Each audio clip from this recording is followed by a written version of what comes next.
As a staunch defender of Moody Doom, considering the PS1 port of the original and Doom 64 were versions of the game that were more on my radar when I was a kid, and by the time I started to care about a game's plot, Doom started to care about a plot with the likes of Doom 3 and the very terrible Doom movie dropping in the same year. Happy 20th to those, by the way. Holy shit. It might be surprising to hear that in spite of growing up during that time, I don't care about Doom's lore. Even if I get sucked into its vibes, it's the action in between those uneasy auras that drives me forward. And that's only really considering any Doom that isn't Doom 1, 2, and Final Doom. Because I would argue Mood is a tangential point of Doom from like Doom 64 and Doom PS1 onward. You know, again, Doom 3 focused on it. While Doom 2016 through the Dark Ages have been wholly different moods, they still don't just focus on the rip and the tear. 2016 really tries to, and I think that's where the charm in that really lays, but still it finds ways to dip into what they've been trying to do with this current trilogy. I feel like a Doom game's relationship of gunplay and enemy type design and level design are far more important than any Y. Even if in the original there is a Y, and I don't think the Y weighs down Doom Eternal, it's inconsequential. Even if that focus on lore ended up being the thing they decided to double down on the Dark Ages, the issue I have with Doom the Dark Ages isn't necessarily that it focuses on a Y, it's that there are a few Ys in the recipe that, in tandem with a few choice pivots in gameplay, the taste this time, while still pretty delicious, is also leaving me a bit sour. Before we get to that though, let's get to what I do like, starting with what again is the most important part of a Doom game. I said it in my 2020 Game of the Year video in relation to Eternal, but I'll double down on it now. For how much I love and talk about stuff like compelling stories, good gameplay loops, adaptations on genres and all that sort of stuff, I also sometimes just like some good fun. Some damn well-designed fun.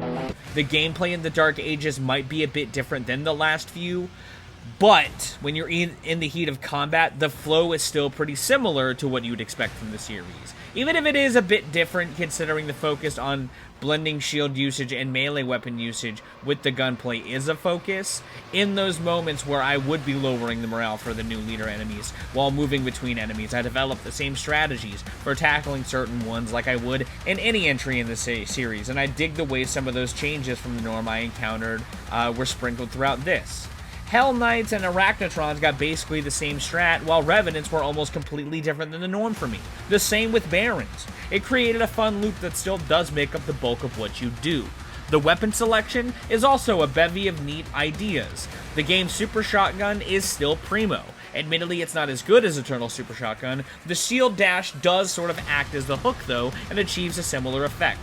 I also really enjoyed both Skull Crusher weapons. The upgrades to Ravager made for a cool twist in the gameplay that felt nicely in my arsenal. The arsenal, honestly, when breaking it down, mirrors some of the depth within Eternal. Even if you don't have the same spread, the Reflect tools and melee weapons, along with their upgrade trees, offered a decent chance for experimentation. The same ended up the Plasma Cycler, considering the effect on energy shield and enemies and the spark damage effect. Considering how much weight gameplay in a Doom game holds for me, it's not the only great thing the game has going on with it. It just really does still feel good when it is great. Just one question. What if you miss? I won't. While it's not the first time I'd argue the Doom series has had a component within its game that feels like Halo, components of this game gave me that same spirit of exploring these did, along with the style I'll talk about in a bit. The secret locations in particular, at least early on, were leading to that feeling. I will say, though, throughout the later stretches of the game, especially ones when you get to Hell and beyond, they were more resembling what I love from a game like Doom 64 when it came to discovering secrets and finding traps. The slower paced movement was also taking me back in a way I wasn't wholly expecting, even if I knew the team was promoting a slower paced game than the last few. Something I will admit works better to me in traversal than in combat, but it doesn't weigh it down as much as I feared it might considering the aforementioned tease before the game's release. When it comes to other changes I actually might have liked more than others, there are the dragon levels. Sure, the combat with the dragon is about as basic as the Atlan stretches, which I'll get to in a bit. The exploration in the dragon stages are where I think they really shine. And it's another component that leads into feeling more like a Halo game, like I mentioned the game kind of feeling like earlier. The exploration and scope opens up in a way these games have never really experienced, and it absolutely takes it somewhere new while feeling relatively fresh considering the palettes this game dives in visually speaking. It's something I really like, and I think if the combat were better, people might be more on board with these stretches. I enjoyed chasing down the skull ships too and finding the secrets within the levels. Taking down the hell ships is something I never would have expected to be an objective in a Doom game, and it also reminded me of the stuff like taking down scarabs in a game like Halo 3. I had a blast doing it, I'm just saying. This game really feels like Halo. The exploration is the only thing that feels Halo-ish though, and I'm not as into it.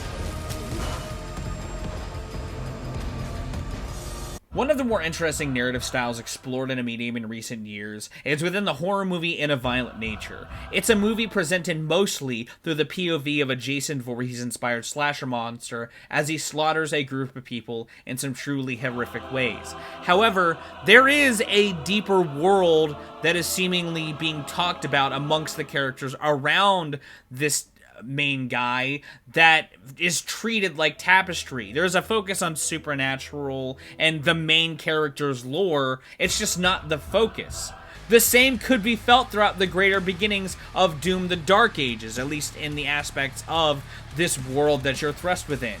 You're pushed into this war between the people of Argent Dinur and the Prince of Hell Azrak as essentially a commissioned weapon from the Makers, the alien guys from the last couple games. It feels like a funny bit even early on when you are in the Doomslayer's POV with this deep lore surrounding you.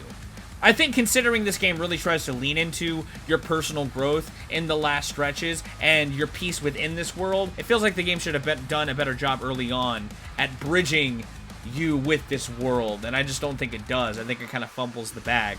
You know, people are more memeing comparisons to like Zelda than like feeling like a game like Doom with the story that goes on here, and it doesn't feel too far off, which is just weird to think about. The thing is, I feel like they really could have knocked it out of the park if they instead focused on the Doomslayer himself in this game. Considering the one consistency, even in the beginnings of this game, you are a presumed threat by the time you're on the Maker ship in this. The real origins here have yet to really be explored when it comes to your link to these guys, where at this point it feels like they plucked you out of hell after presumably killing the mother demon in Doom 64. And that's of course if you ignore the bonus levels to Doom 64 that were added when they remade that game for that game's anniversary or something before Doom Eternal came out, which was meant to bridge Doom 64 with Doom 2016. And that's a whole nother conversation when it comes to the lore altogether. Like I said up at the top, a why doesn't necessarily weigh down a Doom game. It does in the case of a game like Doom 3, but that's a wholly different conversation altogether. The main why in this and its evolution doesn't really weigh it down all that much either, because it does sort of feel at home with Eternal's why, and again, that game's why isn't all that bad. It's just not what I come to Doom for.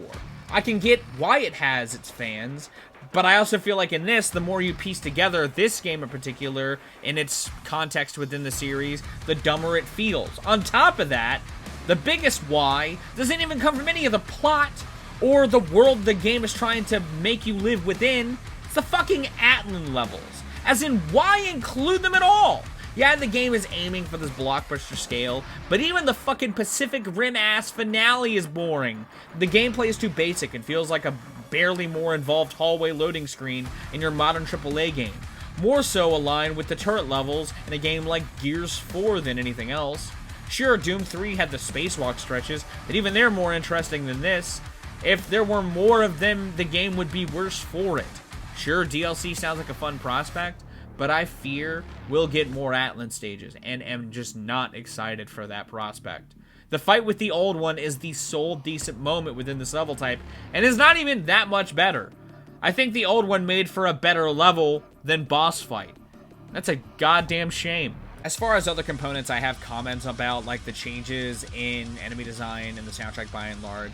They very much compare to my overall thoughts on the game as a whole. It's pretty good, if not a little inconsistent. Where I'd rank it amongst the rest of the franchise, I would say it's easily the weakest of the newest trilogy. I like it less than 2016, partially because of a point I'll get to in a second, but I think that as far as combat goes, they're relatively comparable, and I think that the combat in this is far greater than the combat and atmosphere-driven ideas within Doom 3, and above some of the dense, sort of tight feelings within Final Doom, a part of the Doom series I'm also not as familiar with as other parts of classic Doom, so it ranks amongst my least favorites, if only also due to lack of extreme exposure. It feels like it's embracing some of the tangents the expansions in Eternal laid down aesthetically, and thrusts the universe into that style with grace. The levels look fantastic. Just like how much better Hell looked in Eternal versus 2016, the Dark Ages blends this game's mood and style with Hell splendorously, and creates some set pieces that have still stuck with me as the game is now at this point a handful of weeks in the rear view. However, for as much as multiplayer shouldn't affect my thoughts on a Doom game, especially considering 2016's multiplayer is its best component and it's Eternal's worst component, and I like Eternal more, the Dark Ages has nothing else going on. It's $70 for a solidly paced campaign, and nothing else, which is crazy. An expansion on the Horde mode from Eternal alone would have been sick. I loved the exploration and parts of the Dark Ages more. I don't think I'll be playing Doom the Dark Ages for a while now.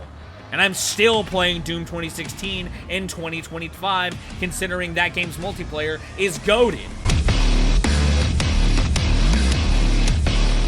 Have you played Doom the Dark Ages? Do you like it? Do you not? Let me know your thoughts on it in the comments down below. Where would you put it amongst the Doom franchise yourself? Do you still play Doom 2016 online? Shout out to the community keeping that alive. There is a small community of players, or a pool of players, that I've been hopping into lobbies with over the last week, because what started as getting B-roll for this just turned into a dive that I've been having a lot of fun with. If you haven't played it in a while, maybe boot it up. You might have some fun and bring back some memories. Either way, I hope you liked this video about a game. If you did, be sure to give it a like. If you want to see more, consider subscribing. I am currently playing Doom 2016 and will want to get back to that because the game is about to start. So if you haven't liked it, give it a like. If you want to see more, consider subscribing. I drop 2 to 4 vids a week depending on what I've got going on. I've been Viral Rack. You guys have good days, lives, and situations, and I'll see you another day.